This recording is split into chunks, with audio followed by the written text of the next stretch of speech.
ఇప్పుడు మాకు బళ్ళు ఉన్నాయని బండి మీదే బతుకుతున్నాం. మాకు బోల్డ్ ఫైనాన్స్ ఉంది, ఈఎంఐలు ఉన్నాయి, చిన్న చిన్న ఫైనాన్స్లు ఉన్నాయి. ఫ్రీ బస్సులు ఎట్టడం కాదు కానీ మా పరిస్థితి చెప్పుకోవాలి.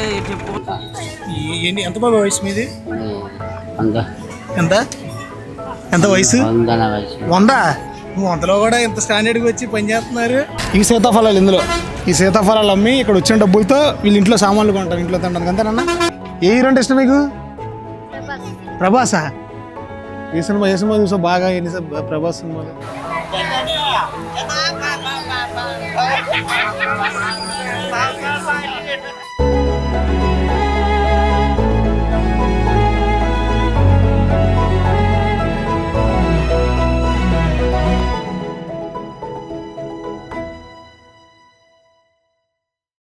కాలం ఎంత వేగంగా పరిగెడుతున్నా తన మూలాలను అస్సలు మర్చిపోలేని ఒక పల్లెటూరు వైకుంఠగిరి. ఇక్కడ తెల్లవారుజామున వినిపించే గుడిగంటల నాదం కేవలం ఒక శబ్దం కాదు, ఈ ఊరి గుండె చప్పుడు. ఆ దేవుడి పాదాల చెంత మొదలయ్యే ప్రతి ఉదయం ఈ గ్రామానికి ఒక కొత్త ఆశను, ఎనలేని ప్రశాంతతను ఇస్తుంది. భక్తి, నమ్మకం, తరాల నాటి చరిత్ర ఇవన్నీ ఈ గుడి ప్రాంగణంలో సజీవంగా కనిపిస్తాయి.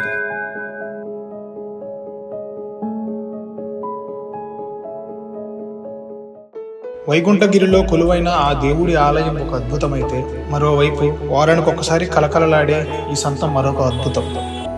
రెక్కాడితే గాని డొక్కాడని బ్రతుకులు, కష్టాలు ఎన్నున్నా ఇక్కడి మనుషుల ముఖాల్లో మెరిసే ఆ స్వార్థం లేని చిరునవ్వులు ఈ నేల వాళ్ళకిచ్చిన వరం. సిటీల్లో తాను మాత్రమే గెలవాలని పరిగెత్తే వ్యాపారవేత్తలు ఉంటారు, కానీ ఇక్కడ తాను ఓడిపోయిన 10 మంది ఆకలి తీరాలని ఆరాటపడే రైతన్నలు ఉంటారు. అలాంటి స్వచ్ఛమైన మనసున్న రైతుల్లో ఈయనొకడు. బాబాయ్ ఎంత టమాటాలు కేజీ? టమాటా 22. ఎక్కడి నుంచి పండిస్తారు? ఇప్పుడు ఎస్కోట టమాటా అయిపోయింది. ఎక్కడి నుంచో వస్తుంది, అక్కడి నుంచి వచ్చింది మీరు కొంటారు వాళ్ళ దగ్గర. మీరు కొని ఇక్కడ అమ్ముతారు. ఇవన్నీ మన పండి ఈ టమాటా కొన్నాం మాకు కొంటుంది కదా, అయిపోయింది టమాటా బాబు. ఈ మొత్తం మీరు పండించిన ఆలుగడ్డలు ఇవన్నీ? ఇది కాదు, ఇది పండింది. ఇవన్నీ పండింది ఈ మొత్తం పండించినాయి. అది కాదు. ఎక్కడ మీది? ఎస్కోట. తెల్లది ఎస్కోట అంటే అక్కడ పొలంలో వేసి అక్కడ కోసి ఇక్కడ తెచ్చి అమ్ముతారు. ఇక్కడ ఎస్కోట ఎక్కువ తెస్తాం.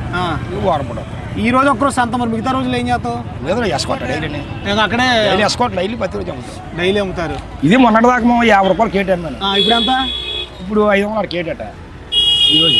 అమ్ము 50, 100కి ఆవులు మేపేసాం. అంటే సీజన్ లేనప్పుడు, సీజన్ ఉన్నప్పుడు అంత ఇంకేం చేయలేదు. అలాగే తప్పదు. రైతు ఎందుకు మరాడు టేస్ట్. రైతు పంట ఎలాగొండ చెప్పలేము. రైతు పంట ఎప్పటికి ఎలాగొస్తుందో చెప్పలేము. మెయిన్ అది నా ఇంకేం కాదు. ఏది చేస్తే రైతు భారం పోతుంది. వ్యాపారం అలా కాదు, పోతే మాన్యతలేదు. అలా కాదు. ఈ పంట వేసే పంట పోయినా మరో పంట కలిపితే రైతు మళ్ళీ ఎడుతుంటాం.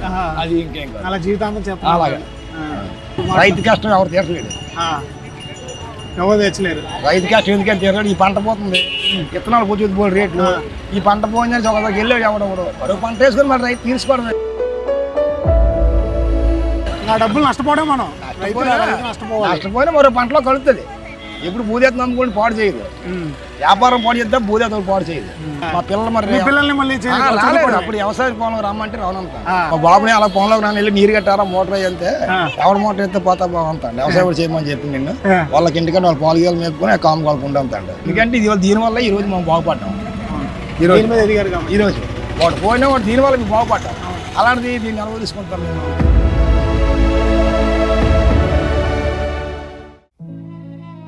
తమ్ముడు ఎక్కడి నుంచి వచ్చింది మీకు?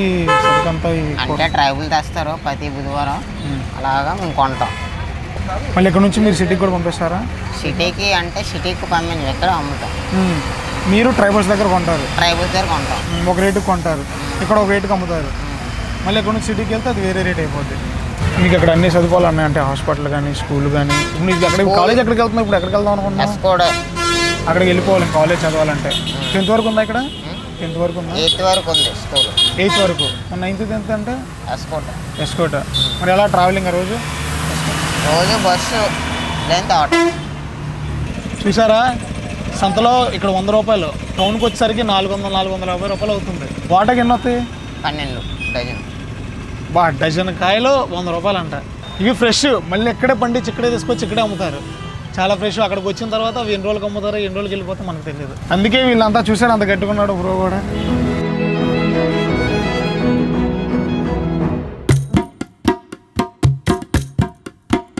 మట్టికల్లా? మడికల్లు. ఎంత బాటిల్? 50. ఇది దేనిలోంచి తెస్తారు? ఇది చెట్లలోంచా దేనిలోంచి? బియ్యంతో తయారు చేస్తారా? అంటే మీరు ఎట్లా నేర్చుకున్నారు బాబాయ్ ఇది? అంటే ఈ చేయడం ఇప్పుడు ఎట్లా నేర్చుకున్నారు? అప్పుడు పెద్దల కన్నా నేర్పింది మరి. ఇప్పుడు వ్యవసాయం ఇప్పుడు చేస్తున్నారా బాబాయ్? ఆపేశారా? ఇది వర్షాలు పడితే మాకు స్టార్ట్ అవుతుంది. ఎంత బాబాయ్ వయసు మీది? మా వయసు ఎంత వయసు? 100. ఏం చెప్పండి బాబాయ్ ఎంత? 100? 100లో కూడా ఇంత స్టాండర్డ్కి వచ్చి పని చేస్తున్నారు. చేస్తారు. బ్రిటిష్ వాళ్ళు ఎవరైనా చూసావా బాబాయ్ అప్పట్లో? గాంధీ గారిని వాళ్ళని ఎవరైనా చూసావా? గాంధీ గారిని చూసిన చెప్పండి తాతయ్య పర్లేదు. అవును, గాంధీ గారిని చూడక. మిగతా రోజుల్లో ఇంకేం చేస్తారమ్మా? మిగతా వ్యవసాయ పనులు. వ్యవసాయ పని మరి ఎన్ని రోజులు పట్టింది మీకు తయారు చేయాలంటే? 5 రోజులు.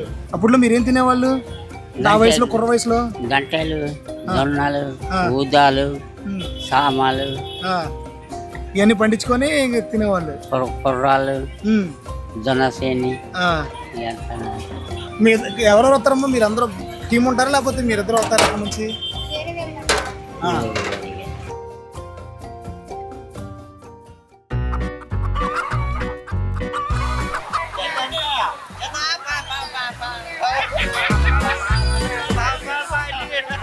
ఇక్కడ కొని ఇక్కడ అమ్మేస్తాం బాబాయ్? ఇక్కడ కొని ఇక్కడ అమ్ముతాం, మళ్ళీ ఊర్లోనే కొంటాం అండి. ఊర్లోనే కొంటారు.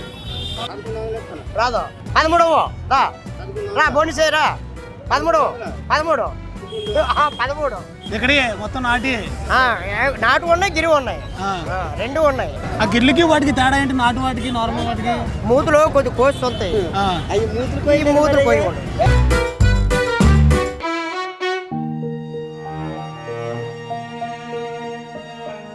మొత్తం 48 కుటుంబాలు.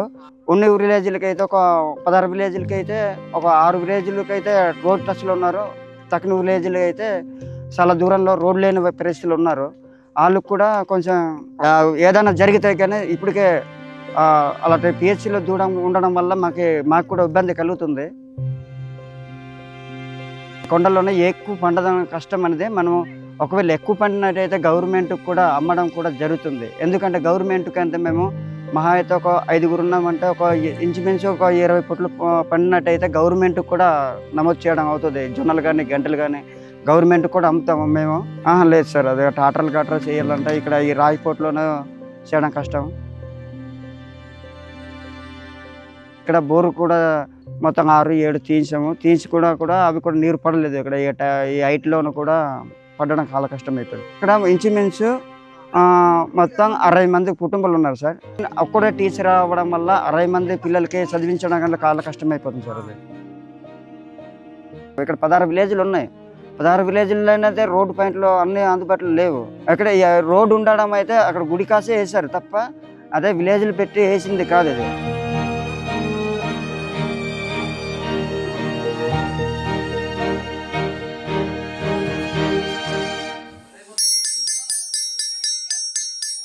అంటే ఈ గ్రామానికి ఒకటే స్కూలు, అది 1st నుంచి 5th వరకు. దాని తర్వాత మనం చదువుకోవాలంటే టౌన్కి వెళ్ళి చదువుకోవాలి. ఈరోజు పిల్లలకు సెలవు, ఒకసారి వెళ్ళి వాళ్ళతో మాట్లాడదాం.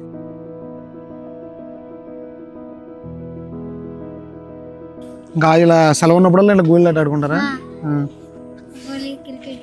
క్రికెట్ కూడా ఆడతారా? ఎక్కడుంది గ్రౌండ్ మీది క్రికెట్? అదంతా మీ ప్లే గ్రౌండా? ఎంతమంది మీకు సార్లు ఎంతమంది వస్తారు మీకు టీచ్ చేయడానికి? 4గురా? ఏమేమి సబ్జెక్టులు?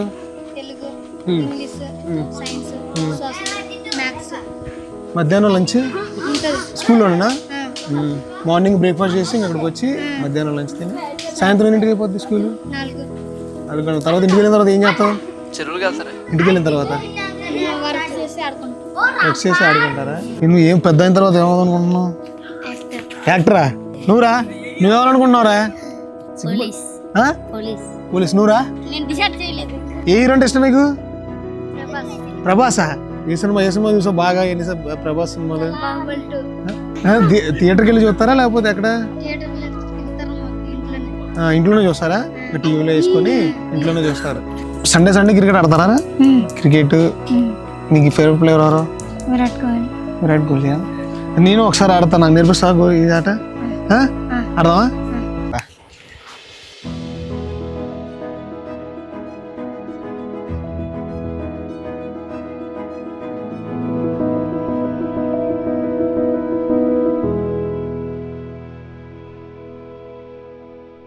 చూసారుగా, ఇక్కడ గుడి ఇచ్చే మనశ్శాంతి, బడి ఇచ్చే నమ్మకం, వీళ్ళ బతుకు బాటకు సంత ఇచ్చే ధైర్యం, ఇవన్నీ కలిస్తేనే వైకుంఠగిరి. ఆధునిక ప్రపంచపు హడావిడికి దూరంగా, మట్టి వాసనకు దగ్గరగా, ప్రశాంతతకు కేర్ ఆఫ్ అడ్రస్ గా నిలిచే ఈ గ్రామం మనల్ని మళ్ళీ మన మూలాల వైపు ప్రయాణించేలా చేస్తుంది. ఇదే మన వైకుంఠగిరి.